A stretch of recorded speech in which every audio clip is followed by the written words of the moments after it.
سب سے پہلا سوال تو آپ سے یہی ہے کہ بلیو اکانومی یا سمندر کی معیشت ہے کیا، اور دوسرا یہ کہ زمینی معیشت سے کس طرح مختلف ہے؟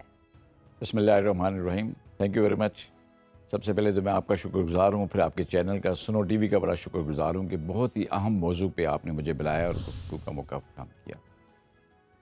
بلیو اکانومی دراصل وہ اکانومی ہے جو سمندر سے ریلیٹڈ ہے، سمندر کی مختلف جو سیگمنٹس ہیں ان سے منسلک ہے، چاہے وہ فشری ہو، میری ٹائم ٹریڈ ہو، پورٹس ہوں، ہاربر ہوں، شپ میکنگ ہو، شپ بریکنگ ہو، سمندری تجارت، ان تمام چیزوں سے حاصل ہونے والی آمدنی اس کو ہم لنک کرتے ہیں بلیو اکانومی کے ساتھ. جی. اب پاکستان میں آپ نے ہمیشہ سے سنتے ہیں کہ ہم کہتے ہیں بڑی فرجائل اکانومی ہے اور پاکستان میں بڑی مشکل حالات سے گزر رہا ہے، پاکستان ایک نازک موڑ سے گزر رہا ہے. میرے خیال تمام باتوں کا جواب سمندر میں پڑے ہوئے وہ خزانے ہیں جن کو ہمیں ضرورت ہے کہ ہم تلاش کریں اور ان کو ایکسپلور کریں اور پھر ہم بہت ساری چیزیں وہاں سے ایکسپورٹ کریں. اگر ہم اس پہ توجہ کریں تو تمام جو ہماری فرجائل اکانومی ہے اس کو ٹھیک کرنے کا موقع ہمیں مل سکتا ہے. اللہ تعالیٰ فرماتے ہیں کہ میرا فضل تلاش کرو سمندر سے. بے شک. تو وہ فضل ہم نے تلاش کرنا ہے. ہم ایک میری ٹائم نیشن ہیں اور بینگ اے میری ٹائم نیشن جو خزانے پڑے ہوئے ہیں ہمیں احساس ہی نہیں کہ بینگ اے میری ٹائم نیشن ہمیں کیا فائدے اٹھا سکتے ہیں ہم سمندر سے. نہ ہم نے اس پہ توجہ دی ہے، نہ ہمارا خیال کبھی اس طرف جاتا ہے. ہم ایک لفظ یوز کرتے ہیں سی بلائنڈنس.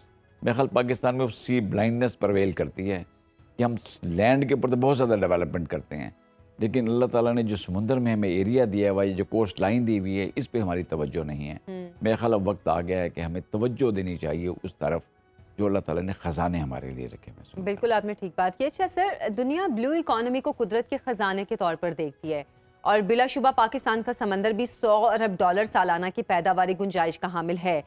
کیا وجہ ہے کہ ہم اس سے صرف $1 ارب کی پیداوار ہی حاصل کر پاتے ہیں؟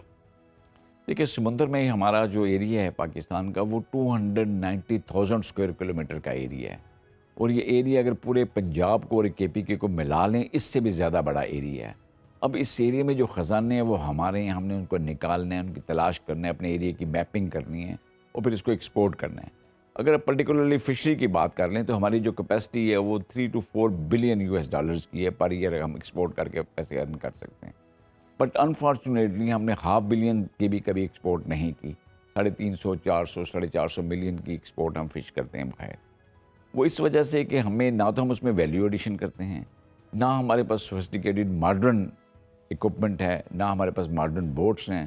ریفریجریشن سسٹم سے لگی ہوئی وہ بوٹس ہونی چاہیے جن کے اوپر آپ لے کے آئیں اپنا جب فش کو کیچ کر لیتے ہیں اس کے بعد. اور نہ ہمارے پاس وہ ویلیو ایڈیشن کے لیے اس طرح کی فیکٹریز ہیں یا اس طرح کے پلانٹس لگے ہوئے ہیں پوری کوسٹ پہ. جب تک ہم اس کو ویلیو ایڈ کر کے ایکسپورٹ نہیں کریں گے تو پھر اس طرح کے ایشو ہوں گے. 2007 میں یورپین یونین نے تو پاکستان پہ بین لگا دیا تھا کہ پاکستان اپنی فش کو ایکسپورٹ نہیں کر سکتا because of in hygienic conditions. ہم نے بہت سارے ریویمپ کیا، بہت سارے اچھے کیے، بہت سارے ریفارمز لائے ہیں، پر مزید کام کرنے کی ضرورت ہے اس فیلڈ میں. جب ہم اس پہ مزید کام کریں گے، نئے ریفارمز لے کے آئیں گے، اپنی مشینری کو اور ہمارا جو اکوپمنٹ ہے اس کو جو ماڈرن ٹیکنالوجی ہے اس کے ساتھ لنک کریں گے تو پھر ہمارے بہت سے راستے کھلے ہوں گے. جو 2007 میں بین لگا تھا 2013 میں لفٹ ہو گیا تھا بین، بٹ ہمیں دوبارہ سے اپنے آپ وہ ایک دفعہ نئی ماڈرن ٹیکنالوجی آ گئی ہے ورلڈ میں، اس کے ساتھ لنک کرنے کی ضرورت ہے. صحیح. اور اس میں ویلیو ایڈ کرنے کی ضرورت. اچھا آپ کی بات بالکل ہے. اب اگر ہم دیکھیں تو آج کی دنیا کا انحصار ٹریڈ پر ہے. بلیو اکانومی کے فروغ کے لیے ہم مختلف کرداروں کے حوالے سے بات کرتے ہیں. نیوی کا اس میں کیا کردار ہے؟ دیکھیں پوری دنیا میں جہاں بھی بحریہ ہوتی ہے، نیویز ہوتی ہیں، ان کا کام ہوتا ہے کہ سمندری تجارت کو رواں رکھنا، کسی قسم کی کوئی رکاوٹ نہ آئے اس پہ. بہت سارے چیلنجز ہوتے ہیں سمندر میں، جس طرح آپ کو پتہ پائرٹس بھی ہوتے ہیں وہاں پہ، اسمگلرز بھی ہوتے ہیں وہاں پہ، ٹیررسٹ بھی ہوتے ہیں. تو بہت سارے ہوتے ہیں، بہت سارے لوگ ہوتے ہیں جو آپ کی تجارت کو ڈسرپٹ کرنے کی کوشش کرتے ہیں. تو سمندر میں وہ روٹس جن کے اوپر یہ باہری تجارتی جہاز چلتے ہیں ان کو سی لائنز آف کمیونیکیشن کہتے ہیں. یہ سی لائنز آف کمیونیکیشن ہر وقت جو ہے کھلے رہنے چاہیے اور اس کے اوپر کسی قسم کی رکاوٹ نہیں ہونی چاہیے. یہ کسی بھی بحریہ کا یہ کام ہے. پاکستان میری ٹائم سیکورٹی ایجنسی بھی اسٹرینتھن کرتی ہے پاکستان نیوی کے آپریشنز کو. اس طرح کوسٹ گارڈ کے بھی لوگ ہوتے ہیں جو کوسٹ پہ پریزنٹ ہوتے ہیں. ان سب کا مل کے کام یہ ہوتا ہے کہ جو سمندری راستے ہیں وہ کھلے رہیں، اس پہ جو تجارتی جہاز ہیں وہ رواں دواں رہیں، اس میں کسی قسم کی کوئی رکاوٹ نہ ہو، کوئی ڈسرپشن نہ ہو. اچھا سر، بحیرہ عرب میں پاکستانی اور چینی بحریہ کے درمیان کوارڈینیشن اور بڑھتے تعلقات کیا ایک عظیم بحری تجارتی راہداری کا کنٹرول سنبھالنے کے لیے ہے اور اس کو آپ کس طرح دیکھتے ہیں؟ دیکھیں، چائنا کا ہمیشہ سے فوکس رہا ہے کہ وہ ٹریڈ اور کامرس پہ فوکس ہے ان کا.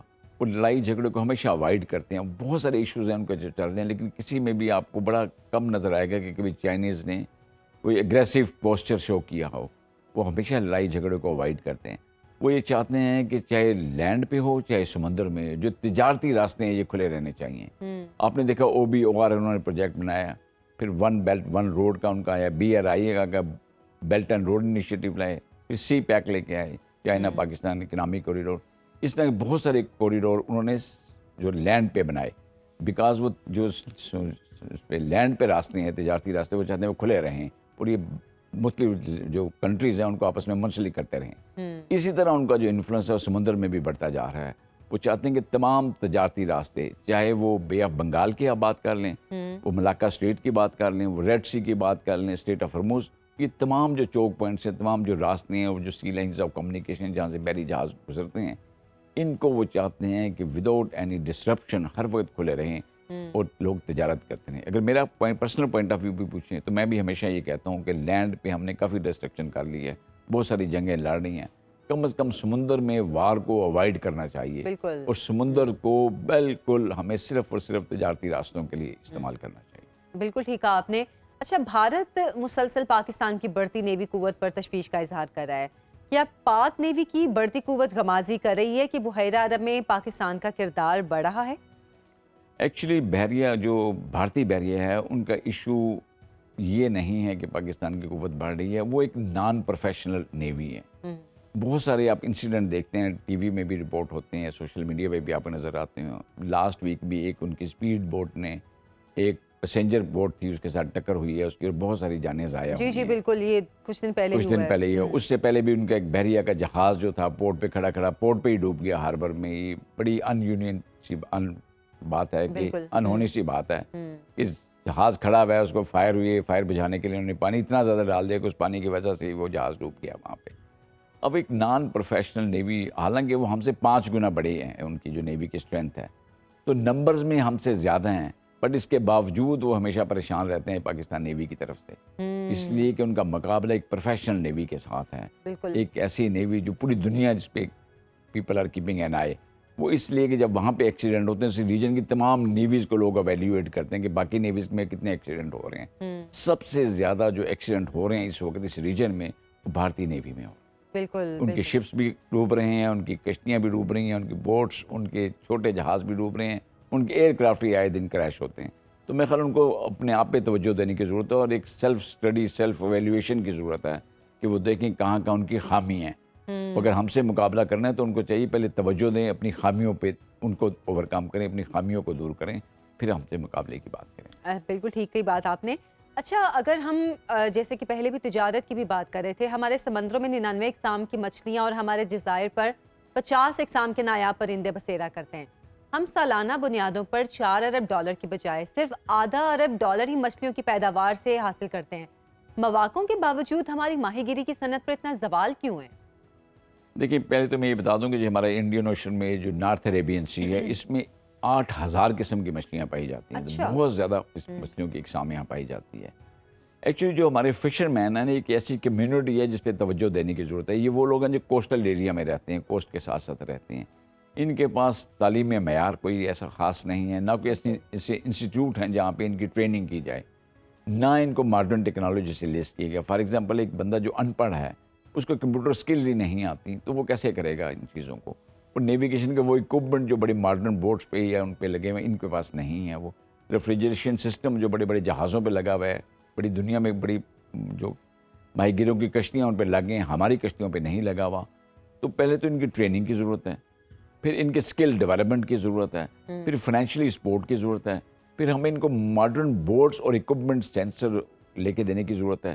پھر ان تمام چیزوں پہ جس سے جو آپ نے کیچ کو آگے ایکسپورٹ کرنا ہے، ان کی SOPs بھی دیکھنی چاہیے، چاہے وہ یورپین یونین کی SOPs ہوں، چاہے وہ مڈل ایسٹ کی ہوں، چاہے وہ فار ایسٹ کی ہوں، کہ وہ کون سے اصول ہیں جن کے اوپر کر کے ہم نے اپنی جو فش ہے اس کو ایکسپورٹ کرنا ہے. صحیح.